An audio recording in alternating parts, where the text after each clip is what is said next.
Toughest exam है India का, UPSC, उसकी 2.5 लाख की फीस को हम 7,500 में कर दिए। और सेम बहुत बढ़िया, वेरी गुड।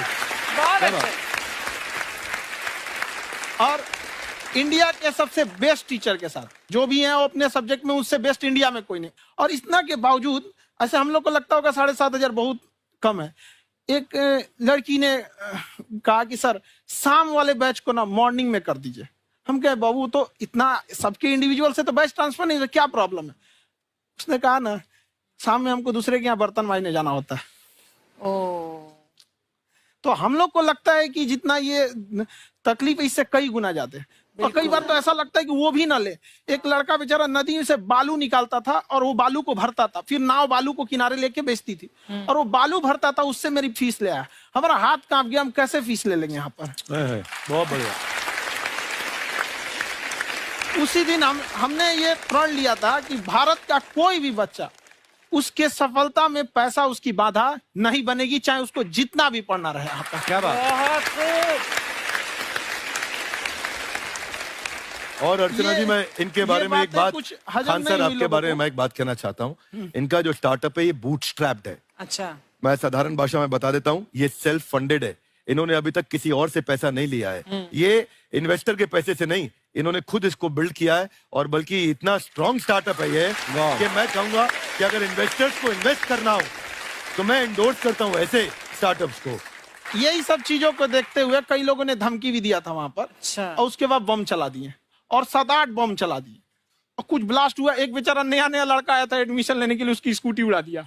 वो आया था, कहा कि सर हम तो पढ़ने आए थे, हमारा स्कूटी उड़ गया। हमारी ऑफिस उड़ा दिए सब। एक तो पास में आके गिरा और नहीं फटा वो।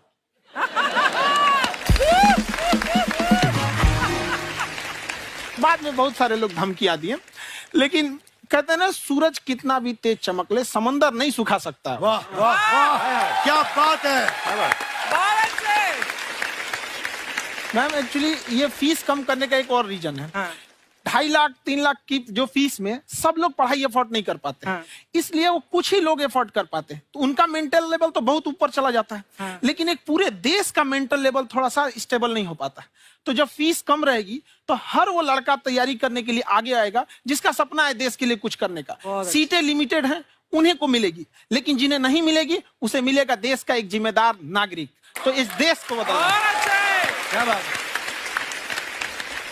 हम लोग विश्व गुरु कहे जाते थे, क्यों? क्योंकि दुनिया से लोग हमारे यहाँ पढ़ने आए थे। चाइना से ह्वेनसांग आया, फायान आया, आज कोई नहीं आता है। हम लोग का उद्देश्य एक समय आएगा जो फिर आएंगे यहाँ पढ़ने के लिए। क्या बात है। पर आप देखो अर्चना जी, सबसे ज्यादा आईपीएस आईएएस बिहार से निकलते हैं। आप देखो पढ़ाई लिखाई में पॉलिटिशियन बहुत बड़े बड़े निकले हैं। तो ऐसा नहीं है, हर जगह ऑप्शन भी नहीं है वहाँ पे, इंडस्ट्री नहीं है, खेती करेगा तो कोई खास वो नहीं रहे। ऑप्शन भी नहीं है, सही बात है। बिहार की मिट्टी में एक चीज है, जिद तो बहुत जबरदस्त है। कुछ भी नहीं रहेगा तो सब कुछ पाने का उसको जिद रहेगा, करके भी दिखा देगा। वहाँ पे कर देंगे हम यहाँ पे। विवेक सर, आपके बारे में हमने सुना एक बार आप संन्यास लेने चले गए थे। कौन वापस लेके आया आपको? फिर कहाँ तक पहुंच गए थे आप? नहीं, मैं एमबीए की पढ़ाई के बाद मैं ये सोचा था कि अपना जीवन भगवान की सेवा में समर्पित कर दूं। अच्छा जी। बहुत साल मैं वृंदावन में रहा था और गुरुकुल में रहा था। अच्छा। और वहाँ सेवा करना, बहुत अच्छी शिक्षा मिली। मैं बोलता हूँ मेरी असली एमबीए वही थी, मोस्ट ब्यूटीफुल एसोसिएशन। वाह। और मैं वहाँ भगवत गीता पढ़ी, जहाँ मुझे गीता से लगाव हुआ। तो मेरे गुरुजी का आदेश था कि आप भगवत गीता को बिजनेस मैनेजमेंट के साथ जोड़ के देश दुनिया में बताओ। मेरे को लगा बड़ा मुश्किल काम है। मैंने बाद में देखा कि डॉक्टर स्टीफन कॉवी, जिनकी किताब है 7 habits of highly effective people, आप सबने पढ़ी होगी, उन्होंने बोला मैंने 7 हैबिट भगवत गीता से लिए। और हमारे देश के लोग ऐसे हैं जो मेरी किताब पढ़ते हैं, जो कि 3.5 मिलियन कॉपीज बिक चुकी हैं, और भारत में भगवत गीता नहीं पढ़ते। तो मुझे लगा कि मैं गीता विद मैनेजमेंट के ऊपर आकर के बातचीत करूं। मुझे लगा बहुत कठिन होगा, पर मेरे गुरुजी का आदेश था कि कठिनाई आपको तभी तक दिखेगी जब कठिनाई को देखोगे।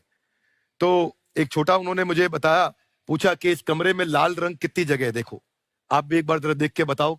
7-8 जगह लाल रंग दिख रहा है यहाँ पे आपको? 1 ये 2, वो लाल रंग टी शर्ट पे 3 4 5, ये लाल हो गया 6, उधर लाल हो गया 7, एप्पल लाल, बिल्कुल ठीक 7। पर जब आप लाल रंग ढूंढ रहे थे तो क्या आपको हरा रंग दिख रहा था? Yes no? नहीं। जब आप लाल रंग ढूंढ रहे थे तो क्या आपको काला रंग दिख रहा था? Yes no? नहीं। नो। जिंदगी भी ऐसी है, जो ढूंढोगे वही मिलेगा, बाकी कुछ नहीं मिलेगा। तो उन्होंने कहा कि आप इसी सोल्यूशन पे फोकस करो और गीता के मैसेज को पहुंचाओ। तो मैं बिजनेस मैनेजमेंट के प्रोग्राम्स कॉर्पोरेट्स में करने शुरू किए, क्योंकि गीता पहला मोटिवेशनल सेमिनार जो पृथ्वी के इतिहास में कपिल जी हुआ, वो कृष्ण ने दिया था। पहले मोटिवेशनल स्पीकर इस पृथ्वी के इतिहास के कृष्ण थे, जिन्होंने अर्जुन को रणभूमि में मोटिवेट किया था। बड़ी पेशेंस कृष्ण ने अपने लीडरशिप क्वालिटी से दिखाई, वो मुझसे मुझे बड़ा इंस्पायर किया, वो चर्चा ने इंस्पायर किया, वो डिस्कशन ने इंस्पायर किया। तो उस डिस्कशन को मैं आज भी लेके चलता हूं अपने साथ। कहां सर, हमने सुना है आप 5 स्टार में रुके थे कल और नीचे जाके वड़ा पाव खाने गए आप रेहड़ी पे। एक्चुअली क्या है ना कि वहां जो चीजें सीखने को मिलती है ना, खाली पेट और खाली जेब इंसान को जो सिखाते हैं वो किसी यूनिवर्सिटी कॉलेज में नहीं सिखाया जाता। और गरीबी बड़ा बेशरम चीज होती है। तो कहते हैं कि मौत भी तू जल्दी आया कर गरीब के घर में, कफन का पैसा भी खर्च होता है दवाइयां खरीदते खरीदते। हाय हाय हाय, क्या बात है। और खान सर की खासियत ये है कि जिसको तो पढ़ना है, जिसको एजुकेशन चाहिए, वो तो इनका वीडियो देखते हैं। लेकिन वैसे भी कई लोग, जैसे अर्चना जी बात करी थी, कहती मैंने जब देखना शुरू किया तो मैंने बैक टू बैक इतने सारे वीडियोस देखे, क्योंकि आपका जो तरीका जो बोलने में, एक तो इनकी जो टोन है पढ़ाने में, और साथ साथ में जो ह्यूमर आता रहता है, तो उसकी वजह से और भी इंटरेस्टिंग हो जाते हैं आपके वीडियो। शुरुआत में हम लोग जब स्टूडेंट लाइफ में थे, या हम कई स्टूडेंट को भी देखते हैं, वो बेचारे जब थक जाते हैं तो आपका शो देखने लगते हैं। तो शुरू में हमको लगता था जब कि अरे ये हमारी पढ़ाई उसके लिए है, लेकिन पढ़ाई में थक जाता है, शो देख के नहीं थक जाता है। हाँ। तो हमने सोचा दोनों को मिक्स कर देते हैं। तो हमने उसको, और आज आपको पता नहीं हमने भी यही किया है। मिक्स करने। हमारे एजुकेशन सिस्टम में 2 कमी है। हाँ। एक एजुकेशन की, दूसरा सिस्टम की। आप पटना से हैं ना? हाँ। हमें भी पटना पसंद है। हाँ। बस कोई पटाने वाला चाहिए। नहीं, मजाक नहीं कर रहे हैं। आपका जो चैनल है, हम दिन में 10 बार आपके चैनल को सब्सक्राइब करते हैं। दिन में? अरे हाँ, और बेल आइकन तो हम इतना जोर से दबाते हैं कि बाकी यूट्यूब वाले बाहर निकल के देखते हैं कि ये कौन है जिसने इनका चैनल इतना जोर से दबा दिया बेल आइकन। बुढ़िया, तो शर्म नहीं आती? आते ही फ्लर्ट शुरू कर दिया ना तूने। तो जाते हुए करते हैं क्या? विवेक जी नमस्ते। आपसे काम था छोटा सा, कर देंगे आप? ये क्यों करेंगे? नहीं, गुरुजी हमेशा अपने वीडियो में कहते हैं कि विवेक से काम लो, विवेक से काम लो। विवेक मतलब दिमाग से काम लो आप। हाँ, तो विवेक जी अपने दिमाग से ही काम लेंगे। बहुत दिमाग है उनके पास। ये देखिए, जो आदमी, आपको मैं बताइए, जो आदमी बिना फिल्म किए कपिल शर्मा शो में आ गया, कितना दिमाग होगा उसके पास। लेकिन एक बात है जिसकी वजह से हम आप तीनों से नाराज हैं। क्यों? क्या बात? हर चीज में मोटिवेट मोटिवेट मोटिवेट क्या होता है? सच कह रहा है, जब भी ये शब्द सुनते हैं हमें लगता है कोई हमें चिढ़ा रहा है। बदल दीजिए ना, खाली मोटिवेट बोलना ही क्यों जरूरी है? कुछ और कीजिए। रोटी वेट, छोटी वेट, पतली वेट, कुछ भी बोलिए, मोटिवेट हटाइए। तो गुड़िया, तू भी एक्सरसाइज किया कर ना। देख डॉक्टर साहब ने कितना वजन कम किया है, तू भी कर ले। ठीक है, फिर मोटिवेट से ही चला लेंगे।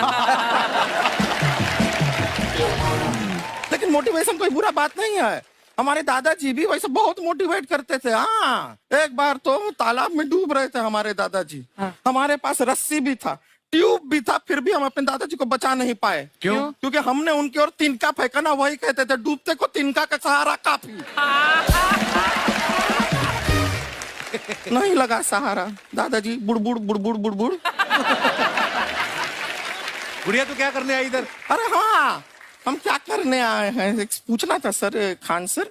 ये जो हमारा एक चाचा का लड़का है, उसको क्या है, थोड़ा पढ़ाई में प्रॉब्लम हो रहा है। तो 12वीं का पढ़ाई आप उसको अच्छी तरह करवा के 12वीं पास करवा देंगे आप? करवा देंगे, वेरी गुड, बात कर लेते हैं। हाँ राम सरोवर, देखो हमारा बात हो गया है। ये 10वीं जो तुमसे नहीं दिया जा रहा है, वो नहीं देना है।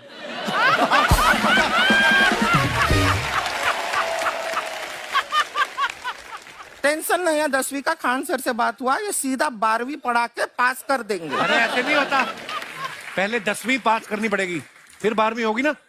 ऐसा कोई जरूरी नहीं है ये सीक्वेंस। हमारे मौसा जी थे, उनसे ना 10वीं हुई ना 12वीं हुई, अभी 3 दिन पहले सीधा उनकी 13वीं हुई। एक्चुअली क्या है, पढ़ाई लिखाई का हमको बहुत ज्यादा नॉलेज है नहीं। गांव में पढ़े हैं ना सर, स्कूल कहाँ होते थे अर्चना जी, गांव में स्कूल नहीं था, पेड़ के नीचे पढ़ते थे हम। यहाँ तक कि हमारे पास ब्लैक बोर्ड भी नहीं था। हमारे मोहल्ले की जो भैंसिया थी उसको खड़ा करके टीचर उसके ऊपर लिख के पढ़ाती थी। मजाक नहीं कर रहे हैं। और आप तो समझ रहे हैं, अभी ब्लैक बोर्ड की एक अटैच डस्टर था बैक बोर्ड का, समझ रहे हैं ऐसा, वो पीछे से आता था, लिखा हुआ मिटाता था और चला जाता था। ये तो कुछ भी नहीं है। एक बार क्या हुआ, हमारा स्कूल शुरू हुआ, शुरू होते ही 2 महीने के लिए छुट्टियां हो गई। क्यों? ब्लैक बोर्ड ने बछड़ा दिया था ना। तो वैसे आप लोग ना इतने ज्ञानी हैं, सब कुछ जानते हैं। आपसे एक टेक्निकल सवाल पूछे।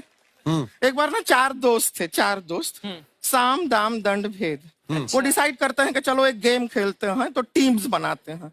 तो साम दाम ने एक टीम बनाया। इस पे भेद को बहुत गुस्सा आया, पता है क्यों? क्यों? क्योंकि भेद को दंड मिलाना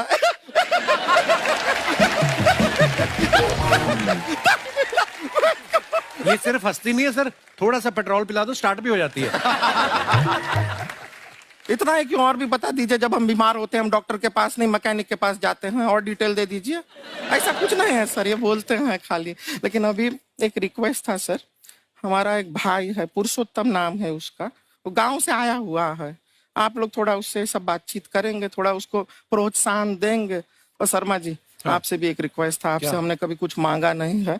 पुरुषोत्तम आएगा ना, एक बार बस उससे कह दीजिएगा, पुरुषोत्तम तुम कितने हैंडसम हो। मैंने देखा ही नहीं अभी तक। तो देख के बस बोल दीजिएगा तुम ठीक है। कितने हैंडसम हो, ऐसा बोल दीजिएगा प्लीज। ठीक है। हम बुला लेते हैं पुरुषोत्तम।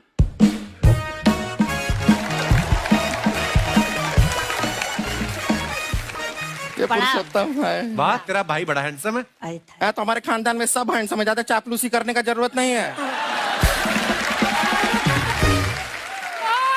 देखा हमारा यहाँ पे कितना चलता है। एक नंबर दीदी, एक नंबर। सब लोग हैं, नमस्ते कर दो। ये बड़ा अच्छा लड़का है, गांव में ना भैंस चराता है, इसको थोड़ा मोटिवेट कीजिए ना।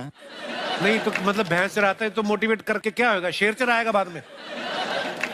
अरे शेर चराएगा तो शेर इसको चर नहीं जाएगा। नहीं नहीं, ऐसे हम खाली कह रहे हैं, तुम्हारा चेहरा थोड़ा बकरी जैसा है ना, तो वैसे ये सब बड़े बड़े लोग हैं। इनको बताओ कहा क्या बनना चाहते हो जीवन में आगे? HR। HR? अरे वाह, देखे कोई बड़ा कंपनी में ह्यूमन रिसोर्स का काम करेगा ये। अरे HR मतलब दीदी Hrithik Roshan, tiny tin tin tiny tin tin. ना जूता पहनने का काम किया करो, जूता खाने का नहीं। काम किया है, कुछ बड़ा किया है लाइफ में? किया है ना दीदी, एक बकरी के बच्चे को बड़ा किया है। तो क्या जिराफ बना दिया बकरी के बच्चे को? अरे कुछ अलग किया है। हाँ दीदी, अलग किया है, वही बकरी